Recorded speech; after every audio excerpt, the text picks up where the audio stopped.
Buenas noches. Muy buenas noches, bienvenida. Buenas noches, Lick. Buenas noches, licenciado. Buenas noches, licenciado. Buenas noches, compañero.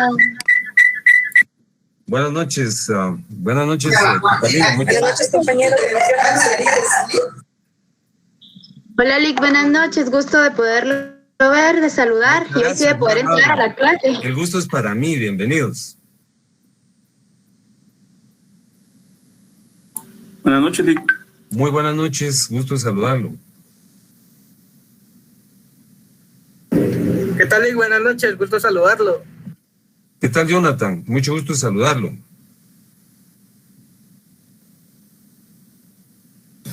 Buenas noches, Lick. ¿Y qué tal? Mucho gusto. ¡Hola, mi tortilla con salsa! Muy buenas noches, licenciado. ¿Qué tal, Jimmy? Mucho gusto. Buenas noches, licenciado. Mucho gusto. Buenas noches, licenciado. Muy buenas noches.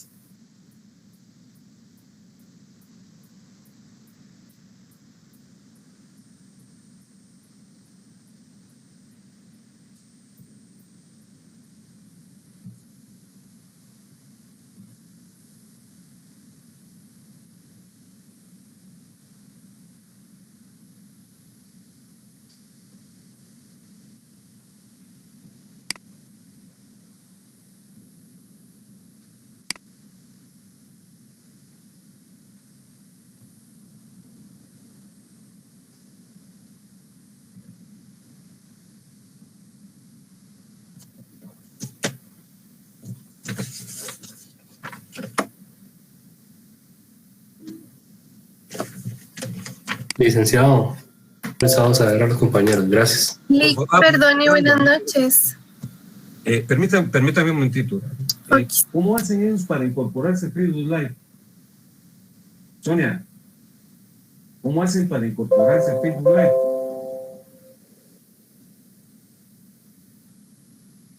Bueno, envíenles ustedes un mensaje, por favor, para que ellos se incorporen, si fuera tan amable.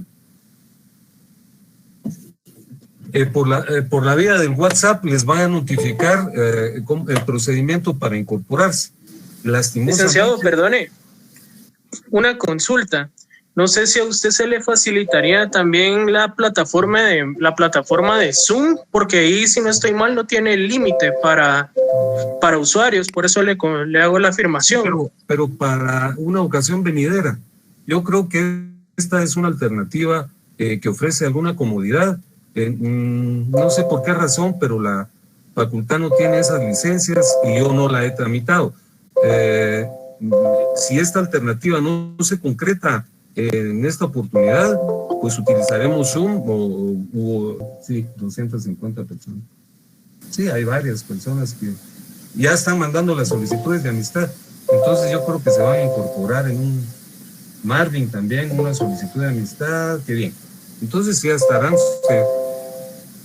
será una cuestión de tiempo nada más. Entonces nosotros vamos a empezar a hacer nuestra exposición de esta noche y yo espero que ya para la próxima oportunidad tengamos resuelto este problema que yo les traslado mi preocupación, pero es verdaderamente absurdo porque fíjense que hay secciones en donde hay 80 alumnos o hay 120, no llegan a 200, pero nosotros en esta sección tenemos 717. Sí, ya están, ya venturosamente ya están enviando las solicitudes de amistad y les están dando, bueno, gracias a Dios. Bueno, nosotros vamos a empezar con los... ¿Sí? Sí, buenas noches. Buenas noches. Sí, buenas noches. Con una curiosidad, es que yo estoy de gestionar una cuenta en Webex. Dice que no le escucho, no le llego a escuchar. Que estoy gestionando una cuenta de Webex. Ajá. Que tiene capacidad de albergar 1000 invitados. Fíjese que no alcanzo a escucarle, le oigo interrumpidamente. Permítame.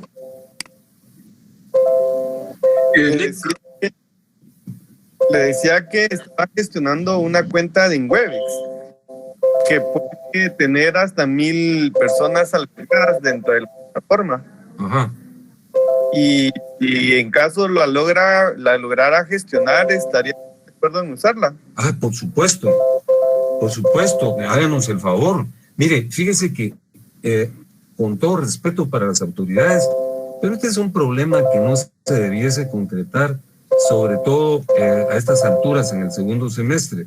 Trabajamos conveniente y adecuadamente en el semestre anterior con algunas vicisitudes, pero esto sí ya es verdaderamente intolerable. Ciertamente hubo un cambio en la gestión, pero esta es una circunstancia que rebasa todos los límites racionales, pedagógicos, de estrategia pedagógica, ¿verdad? Porque ¿cómo es posible? Bajo ningún punto de vista es viable. Imagínense ustedes las pruebas, ¿cómo las vamos a hacer si esto no se modifica? Pero yo me encargaré de eso. Lo que pasa que a todos nos tomó por sorpresa, ¿verdad?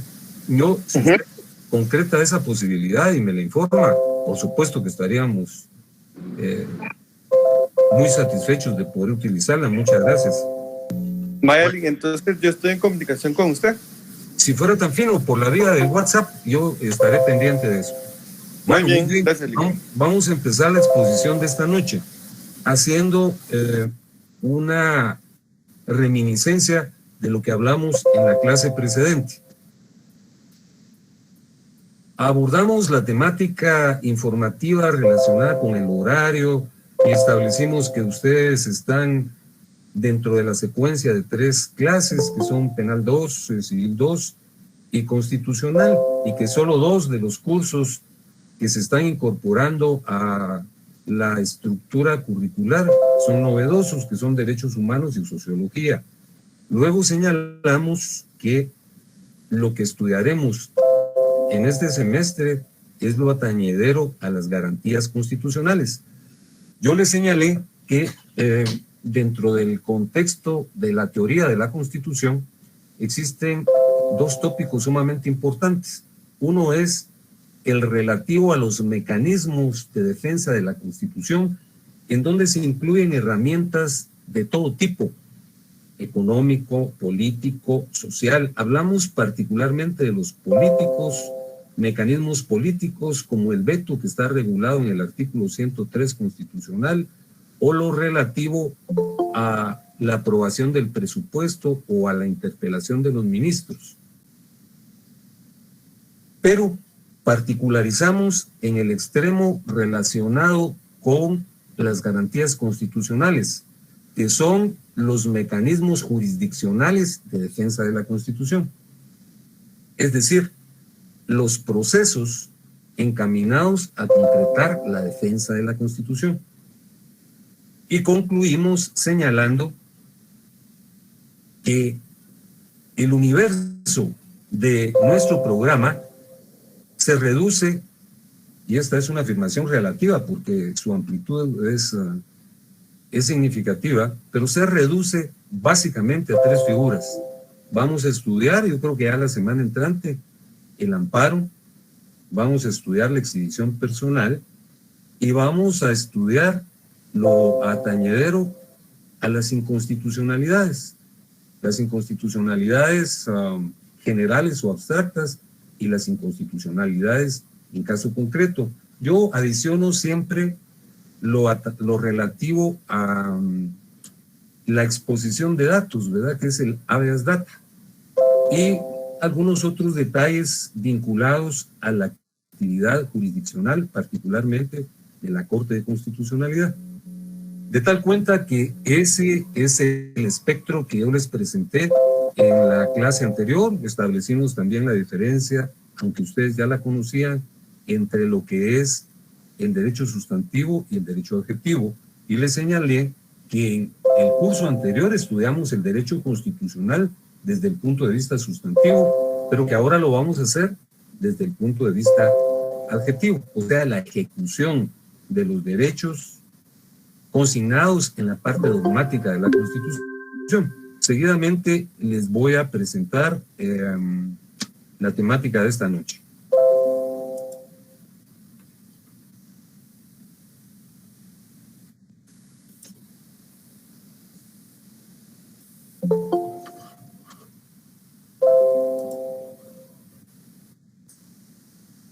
Y les pregunto, perdonen, ¿ya tienen la temática a la vista?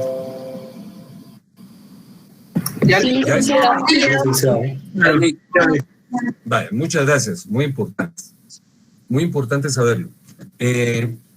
Bueno, la noche de este día vamos a abordar el tema relacionado con el surgimiento y los antecedentes del derecho procesal constitucional. Y tal y como lo consigna el numeral 1.1, debo decirles que el derecho procesal constitucional es una disciplina novedosa. Realmente es una disciplina nueva, que tiene poco menos de 100 años. Claro, esta afirmación, parificada con la duración de la vida de una persona, pues luce prolongada, pero dentro del contexto de las instituciones es un lapso verdaderamente breve, porque, por ejemplo, ustedes ya estudiaron derecho penal, derecho civil, y ya recordarán ustedes particularmente en relación al derecho civil, lo que corresponde al ius civile de los romanos, ¿verdad?, que se sitúa en muchos siglos antes del nacimiento de Cristo.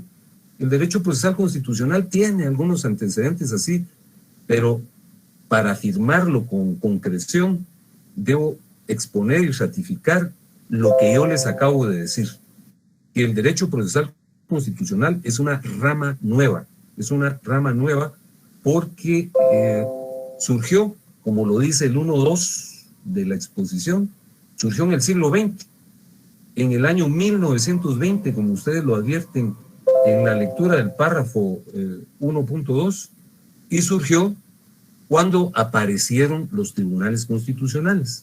Antes de esa fecha, no existían tribunales constitucionales, no habían cortes de constitucionalidad.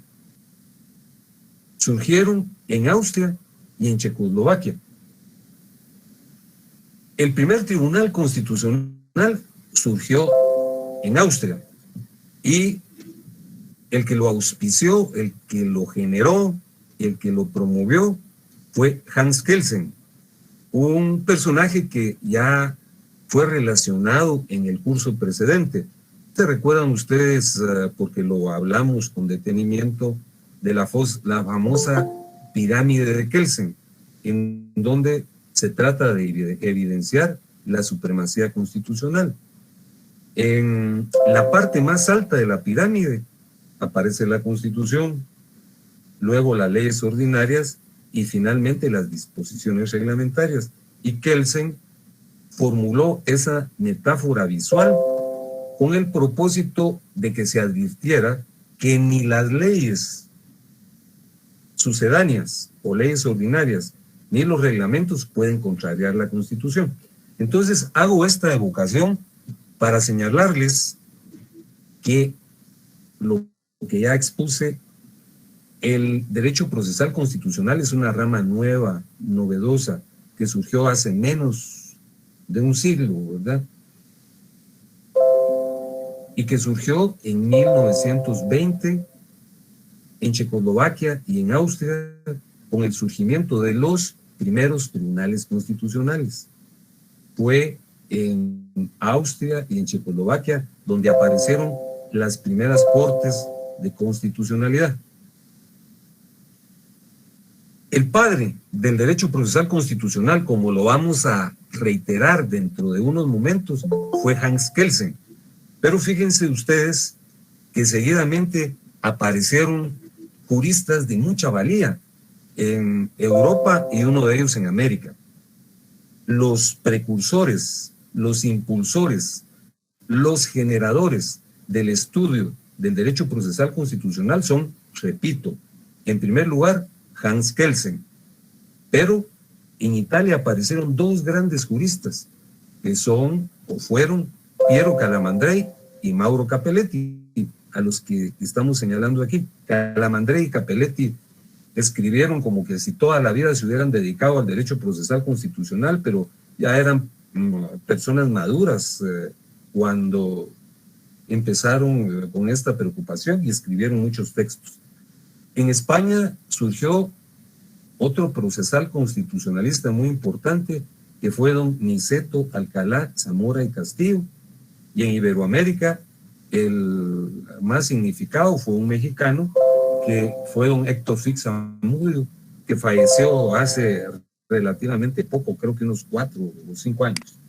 Entonces, repito, lo que he dicho es que el derecho procesal constitucional es una disciplina novedosa dentro de la enciclopedia jurídica, que surgió en 1920 en Checoslovaquia y en Austria, y que los propulsores de esta nueva disciplina fueron, en primer lugar, Hans Kelsen, que era austriaco y que fue de los primeros magistrados de los tribunales constitucionales, luego los italianos Piero Calamandrei y Mauro Capelletti, y el español Niceto Alcalá Zamora y Castillo, y finalmente en América, aunque hay muchos estudiosos en la actualidad, pero como pionero fue don Héctor Fix Zamudio.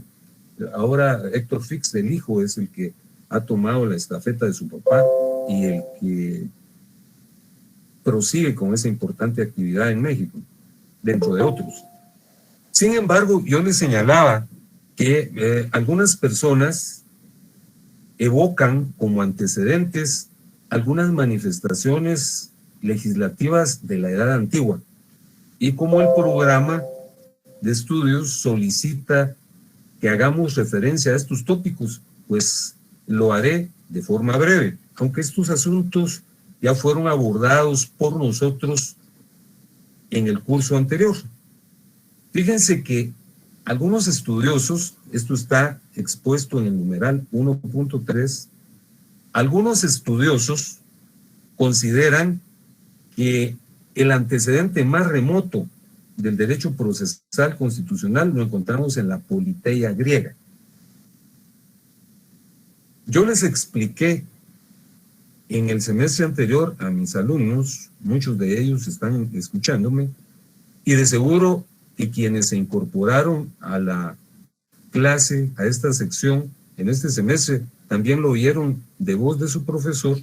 La Politeia era una especie de constitución material, porque la constitución, como la concebimos hoy día, debe ser gestada, debe ser generada por la Asamblea Nacional Constituyente dentro de un contexto democrático. Pero en Grecia no se conocía la democracia tal y como la conocemos en la actualidad. Aun y cuando se decía que en Atenas había surgido la democracia, pues la democracia era solo para los hombres libres, pero habían esclavos, ¿verdad? Y en tanto la sociedad fuera estratificada de esa manera, pues la concepción de democracia era muy peculiar de los griegos, ¿verdad? Lo que ocurre es que ellos celebraban en el Ágora, que era la plaza pública, una asamblea donde los hombres libres concurrían y votaban levantando la mano, pues, pero había un gran sector de la colectividad que no podía tener esos derechos porque eran esclavos. Sin embargo, se considera que el antecedente más remoto del derecho procesal constitucional estaba en la Politeia, que repito, era un término que ellos habían acuñado para referirse a las constituciones materiales, porque esa constitución posibilitaba, o esa ley posibilitaba, la aglutinación de los intereses colectivos, el ordenamiento de la polis o ciudad-estado. Y había un tribunal que conocía algunas denuncias, algunos señalamientos que se formulaban contra las autoridades, pero eso era algo muy sutil. Sin embargo, la historia, de manera muy atrevida y quizá temeraria, señala que esos fueron los antecedentes del derecho procesal constitucional. Realmente son muy vagos. En donde sí existieron antecedentes del derecho procesal constitucional fue en Roma. Yo les he dicho y les repito ahora, a fuerza de aburrirlos con esta expresión, pero es valedera. La cultura romana fue la cultura jurídica por excelencia.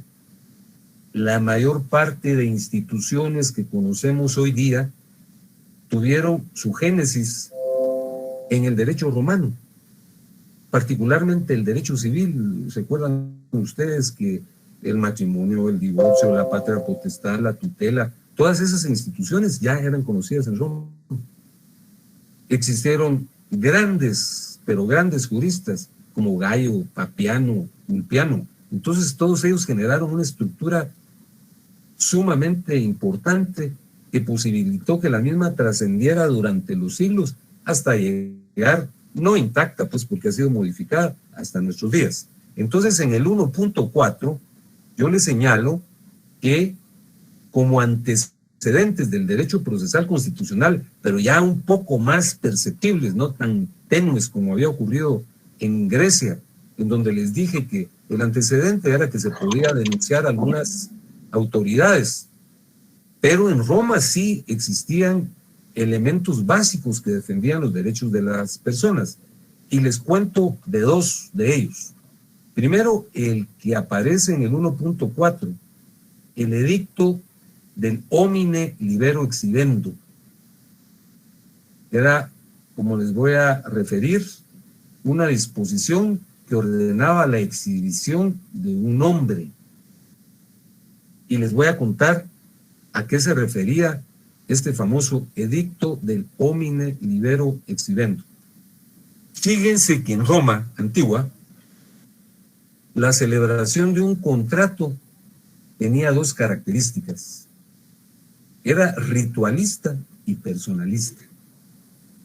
Ritualista porque era menester observar una serie de fases casi litúrgicas, casi religiosas, porque el derecho se confundía con la religión. Y si no se observaban esas fases, el contrato no tenía validez. Les voy a contar. Por ejemplo, una persona deseaba vender un terreno, deseaba vender un inmueble, y acudían ante el iudex, ante el juez, en una primera etapa del desarrollo del derecho romano. Era menester que acudieran ataviados de cierta manera, con la famosa toga virilis, aquella que era desh, con ribetes rojos. Tenían que ir peinados de cierta manera. El ambiente donde se celebraba el contrato tenía que estar impregnado de cierta fragancia. Y lo que era más importante, si se trataba de la compraventa de un bien inmueble, el vendedor tenía que llevar una bolsa de tierra del terreno que se iba a vender o la rama de un árbol que estuviese sembrado en ese terreno, en ese inmueble, y se lo entregaba simbólicamente al comprador. Entonces, si se inobservaba toda esa mecánica ritual, si no se llevaba la bolsa, o si no se llevaba la rama, o si no estaban ataviados de la forma que yo les expliqué, el contrato no producía ningún efecto. Era ritualista, pero también era personalista. Fíjense que hoy hay una disposición constitucional que establece que no hay prisión por deudas. Nosotros, si debemos, no seremos sometidos a reclusión. Podrán invadir nuestro patrimonio, embargarnos nuestra casa, nuestro carro, nuestro sueldo, pero no seremos sujetos de una reclusión porque está prohibido constitucionalmente, pero en aquel entonces no. Los contratos eran ritualistas y personalistas. Hubo una época muy sangrienta del derecho romano que si una persona no pagaba, la flagelaban, la torturaban casi hasta la muerte, ¿verdad? Le daban de latigazos de conformidad con el monto de la deuda o lo condenaban a una servidumbre durante cierto tiempo. Lo condenaban a ser servidor, un esclavo del acreedor.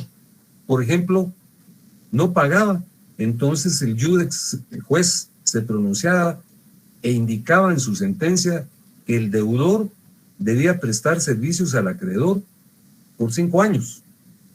Y en efecto, el deudor tenía que cumplir los 5 años sirviendo al acreedor, pero muchas veces el acreedor abusaba y no lo liberaba a los 5 años, ¿verdad? Se pasaban 6 años o 7 años. Entonces, ¿cómo hacía el deudor para recuperar su libertad? Si ya había cumplido el tiempo determinado en la sentencia.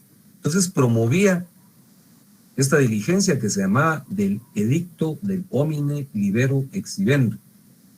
Pedía al juez que fuera exhibido y que se notara que se estaba rebasando el tiempo contenido en la sentencia y recuperaba la libertad. Esa era una defensa.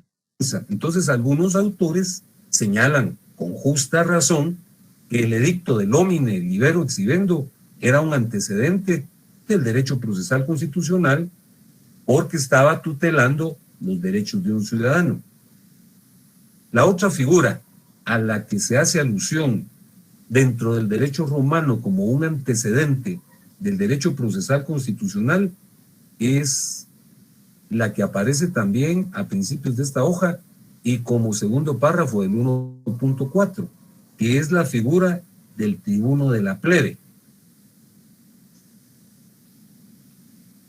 En Roma, que también exhibía, al igual que Grecia, una estructura discriminatoria, racista, excluyente, porque eran un imperio, ¿verdad?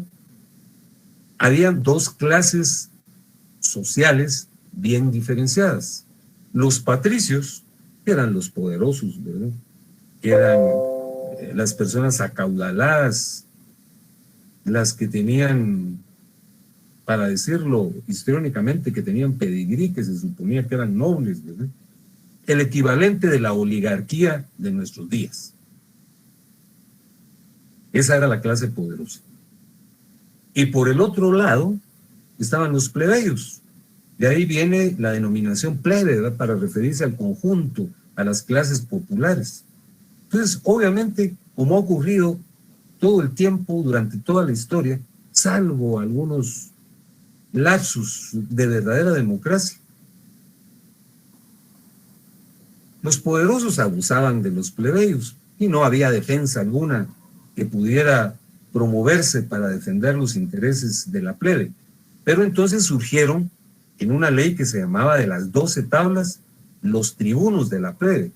Los tribunos de la plebe eran los funcionarios que defendían a las clases populares a través de un mecanismo que aquí se los consigno también se llamaba intercesio tribunicia, que traducido quiere decir intercesión tribunicia, intercesión de los tribunos. Los tribunos intercedían por sus representados, que eran las clases populares. Así es que cuando el Senado asumía determinaciones que se traducían en leyes que afectaban los intereses populares, los tribunos de la plebe podían vetar esas disposiciones y anularlas. Entonces, señal, para algunos, los antecedentes del derecho procesal constitucional radican en la politeia griega, en donde con sutileza y de manera muy tibia se podían promover algunas acciones en contra del monarca, ¿no? Que casi nunca obtenían los objetivos previstos. Pero donde sí podemos señalar que existieron antecedentes concretos fue en Roma, que Roma es la cultura jurídica por excelencia, y les repito, uno de estos antecedentes era el que ya les mencioné, el edicto del homine libero exhibendo, que se concretaba cuando los deudores por no pagar eran condenados a servir a su acreedor durante cierto tiempo.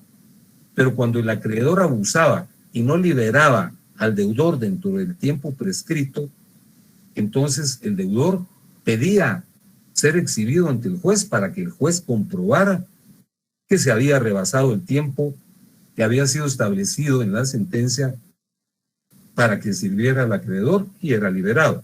Y el otro antecedente eran los tribunos de la plebe, defensores de las clases populares, que mediante un mecanismo llamado intercesión tribunicia podían formular vetos a aquellas disposiciones legislativas que violentaban los derechos de sus representados. Eso es en la Edad Antigua. En la Edad Media existieron, como lo señalo, en el 1.5 y en el 1.6, dos antecedentes muy importantes. Fíjense que en Inglaterra, hacia 1679, existió una exhibición personal muy parecida a la que se aplica hoy en día. Cuando una persona era capturada por las autoridades y no era presentada ante el juez, entonces pedía que lo exhibieran, ¿verdad? Porque estaba preso ilegalmente. Y sorprendentemente, también las mujeres, cuando eran cohibidas, cooptadas, abusadas por sus esposos, es decir, cuando les restringían la libertad, podían promover un habeas corpus, ¿verdad? Imagínense ustedes en esa lejana época. El habeas corpus ya existía en la Carta Magna de 1215. ¿Se acuerdan ustedes esa bella historia que yo les conté? Aquella de Ricardo Corazón de León, que se fue con Federico Barbarroja a recuperar el Santo Sepulcro en la Tercera Cruzada, y al retornar lo capturaron y lo aprisionaron y pidieron un rescate por él, y en su ausencia su hermano menor, Juan, que era conocido como Juan Sin Tierra, lo defenestró y asumió una actitud despótica y abusiva que posibilitó que los nobles y el clero de Inglaterra lo obligaran a firmar un documento que para muchos es la primera constitución, la Carta Magna de 1215. Es un antecedente, pero no es propiamente una constitución. Entonces, repito, otro antecedente del derecho procesal constitucional era el habeas corpus inglés de 1679. Y también en España, esto está expuesto en el numeral 1.6, en España existía una institución constituida, como dice ahí, en la figura de un funcionario que se le denominaba justicia. Eso fue en el Reino de Aragón. Es decir, España como reino, como la concebimos hoy en día, era una sumatoria de reinos, ¿verdad? Aragón y Castilla, ¿verdad? Eran dos de ellos. Pues la figura del justicia, algunos dicen que es un antecedente del defensor de los derechos humanos, y probablemente lo sea, ¿verdad? Él era una persona que tutelaba los derechos de los hombres libres, porque también en España había servidumbre, había esclavitud. Entonces, estos derechos a los que yo hago alusión solo eran relativos a los hombres libres. Entonces, el jefe de esa institución se llamaba o se le denominaba el Justicia Mayor, y tenía un equipo de personas que se identificaban con esa denominación, los justicias, les decían. Entonces ellos ventilaban asuntos, revisaban procesos cuando habían problemas entre la población y el rey. Incluso hacían revisiones de condenas tan severas como las condenas a muerte. Y había una cárcel, aquí se lo cito, la cárcel de los manifestados, en donde se recluían a los manifestados, a los condenados a muerte, para revisar su proceso. A mí me parece que estos son los dos antecedentes más concretos. Hay otros, pero estos son los más trascendentes. El de Inglaterra, en el 1.5, con el habeas corpus de 1679, que es un antecedente directo, repito, de la exhibición personal de nuestros días. Y en España, lo relativo a la institución del justicia, que repito, era una especie de personal denominados justicia, abanderados por un jefe que se llamaba Justicia Mayor, que revisaba todos los procesos que se suscitaban por las diferencias entre el pueblo y los reyes. En la edad contemporánea ya aparecen los grandes autores que nosotros estudiaremos con detenimiento, pero a los que ya hicimos referencia con antelación, que son John Locke y Montesquieu. Montesquieu es el famoso autor que generó la teoría de la división de los poderes. ¿Se acuerdan ustedes que en un principio el poder era omnímodo, ¿verdad? Era detentado solo por una persona que era el rey, que lo detentaba de una manera arbitraria, porque no tenía limitaciones, ni tenía mecanismos de control, sino por el contrario, ¿verdad? Era su voluntad la que privaba. Con el advenimiento del enciclopedismo, un movimiento francés que generó algunas instituciones, como el famoso concepto del Estado de Derecho, ¿verdad? Que gobernantes y gobernados debían observar y atender la ley, surgió la teoría de Montesquieu relacionada a la división del poder. El poder público se ejerce por 3 vías, por la vía legislativa, por la vía ejecutiva y por la vía judicial, extremo que ya conocemos, y entre tales manifestaciones del poder público debe haber sintonía, armonía, a efecto de que el gobierno se concrete en atender las necesidades colectivas. Ya vemos que eso no es así, ¿verdad? Lamentablemente no es así, sobre todo en países subdesarrollados como el nuestro. Pero en este caso se consagró el principio de supremacía constitucional, que como también lo vamos a estudiar en el futuro, tuvo una aceptación y plenitud y desarrollo en la Constitución de los Estados Unidos, que es la Constitución por excelencia, en 1787, cuando el juez Marshall se pronunció, como lo estudiamos en el semestre anterior y como lo vamos a volver a estudiar, en el caso Madison versus Marbury. Fíjense que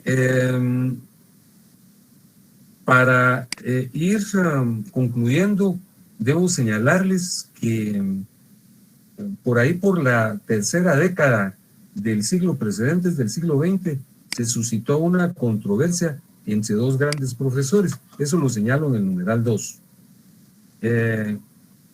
Uno era Carl Schmitt, en un alemán, ¿verdad? Y el otro, Hans Kelsen. Entonces, fíjense que la discusión esa fue muy importante. Carl Schmitt decía que no debían existir tribunales constitucionales y, consecuentemente, no debía existir un proceso constitucional, sino que el control de constitucionalidad lo debía ejercer el Poder Ejecutivo. Es como que si aquí en Guatemala no hubiese corte de constitucionalidad, sino que el presidente ejerciera el control, ¿verdad? Y Carl Schmitt decía que de esa manera se evitaba la politización de la justicia. Y por el otro lado estaba Hans Kelsen, ¿verdad? Que Hans Kelsen siempre abogó por la existencia de un tribunal constitucional. Escribió un famoso texto que aquí se lo señalo también, que es La garantía jurisdiccional de la Constitución, que fue en 1928. Y esa es la tesis que se observó. Venturosamente no se observó la de Schmitt, que era un servidor de la Alemania, que después fue la Alemania nazi, ¿verdad?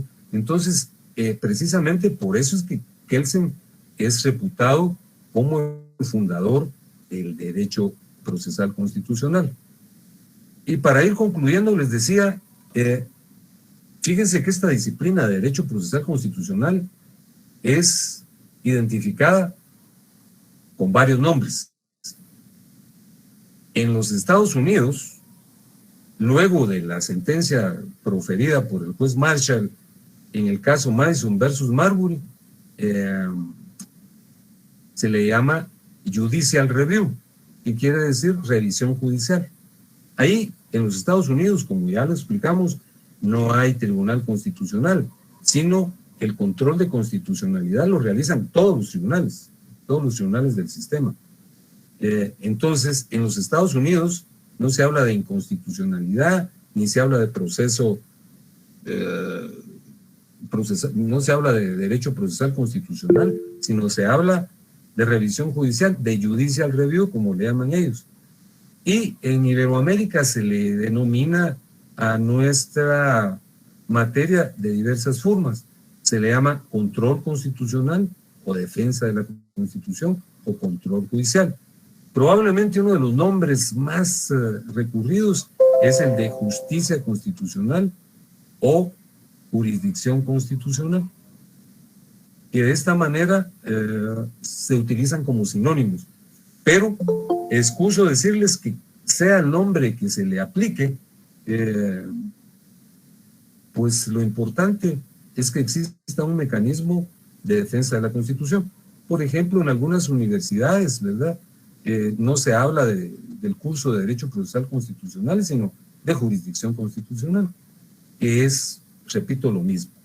Miren, de una manera sumamente sintética, me voy a referir al tema porque luego les voy a hacer algunas preguntas con el petitorio que quien no quiera contestar porque no tuvo claridad en la percepción, me lo hace notar, pero por favor, les suplico que no se queden callados o que, porque eso genera algunos inconvenientes que posibilitan que no se concrete uno de los fines de una exposición, que es, obviamente, evitar la tradición del magister dixi, o sea, lo que el maestro dijo, porque esto no es un dogma, ¿verdad? Esto es un intercambio de opiniones. Yo les dije, el número uno, que el derecho procesal constitucional es una de las ramas más novedosas de la enciclopedia jurídica. Y es novedosa porque surgió en el siglo XX, en el año 1920, cuando surgieron los tribunales constitucionales. Les señalé que el padre del derecho constitucional fue Hans Kelsen y que a él lo siguieron otros precursores como los italianos Piero Calamandrei, Mauro Capelletti, y el español Niceto Alcalá Zamora y Castillo, y que en México surgió un constitucionalista muy reputado que fue don Héctor Fix Zamudio, que falleció hace muy pocos años. Dentro del devenir histórico se señala que los antecedentes más remotos del derecho procesal constitucional se sitúan en la politeia griega, porque dentro de esa cultura era posible formular algunos reclamos a la autoridad que casi nunca eran atendidos. Ese señalamiento se refiere a participaciones muy tibias y formales, pero luego le señalé que donde en efecto sí existen mecanismos trascendentes y significados es dentro del marco de la cultura griega, y les traje a cuenta dos.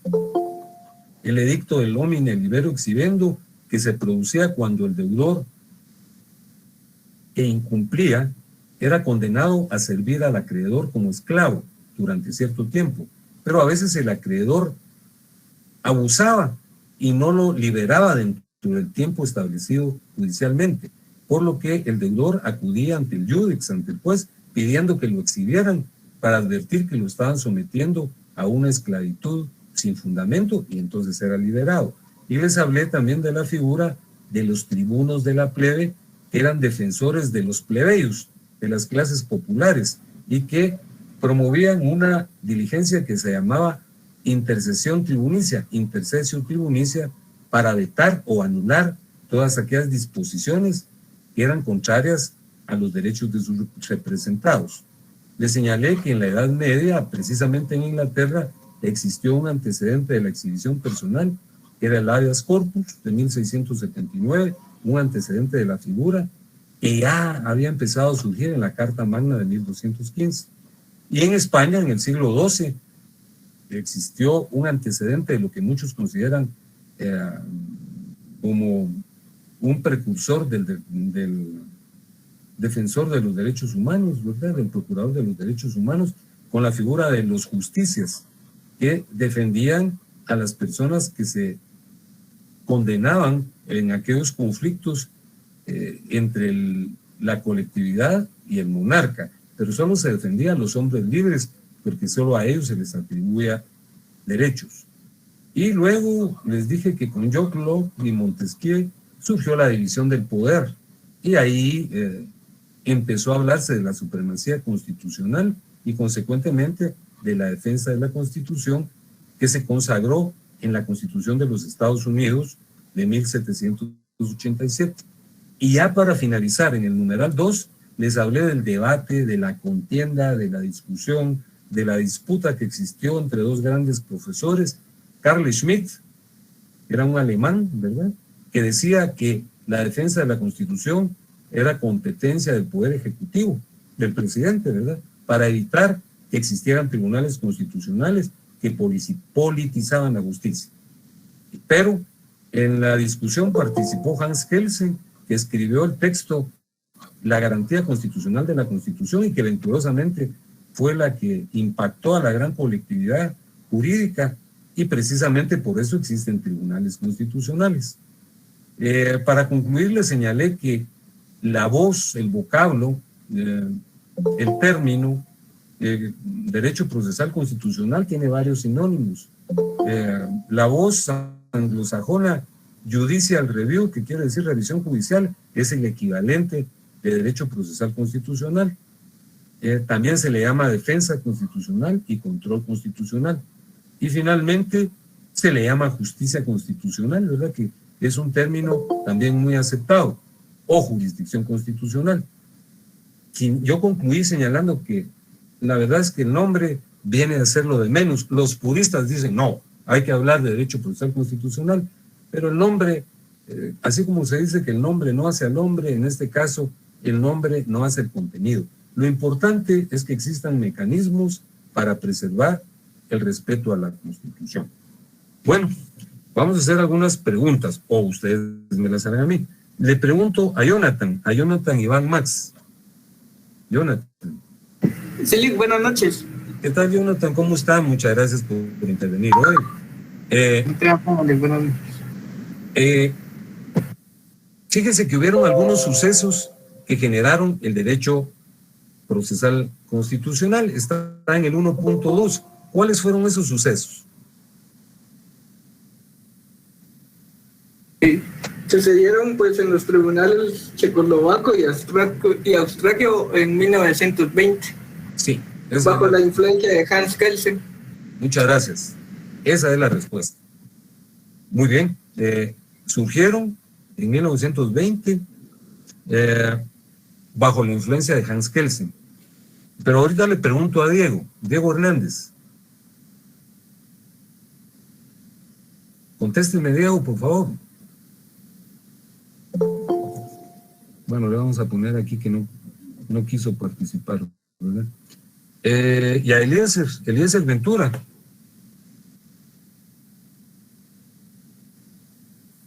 Licenciado.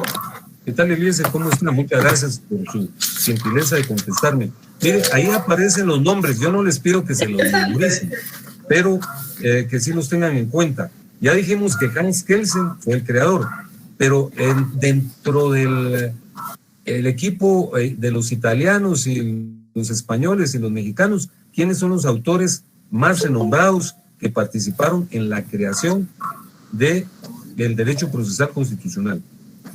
Fueron dos personas, que era Piero Calamandrei y Mauro Capelletti. Capelletti, sí.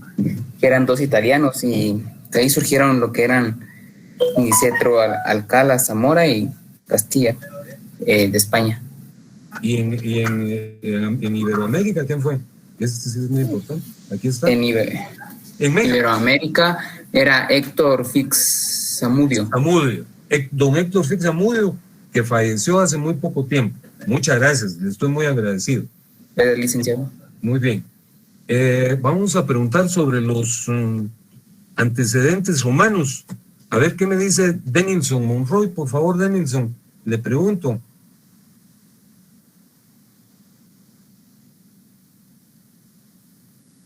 Denilson. Bueno. A César David García.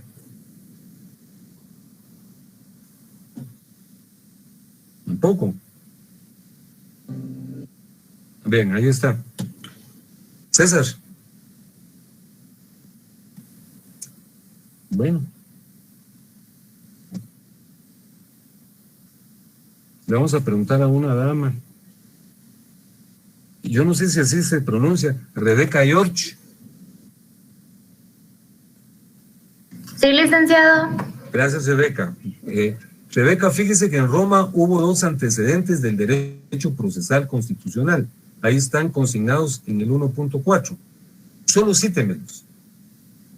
Fue el edicto del homini libero exhibendo y el tribuno de la plebe. Así es, exactamente. El edicto del homini quiere decir hombre en latín, ¿verdad? Edicto del homini libero exhibendo y el tribuno de la plebe. Muchas gracias. Bueno, vamos a ver a quién le pregunto nuevamente. Ahora a Luis Andrés Hernández, por favor. Presente, Lic. Gracias, Luis Andrés. Así es como debe ser participar, ¿verdad? En la Edad Media hubieron dos antecedentes. ¿Cuáles fueron?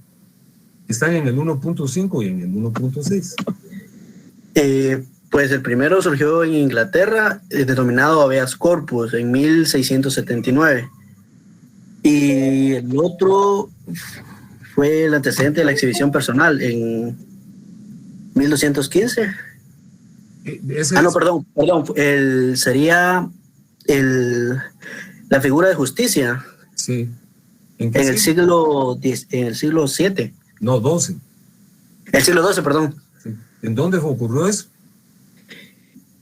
Eso ocurrió en España, en el Reino de Aragón. Es que no alcanzó a leer.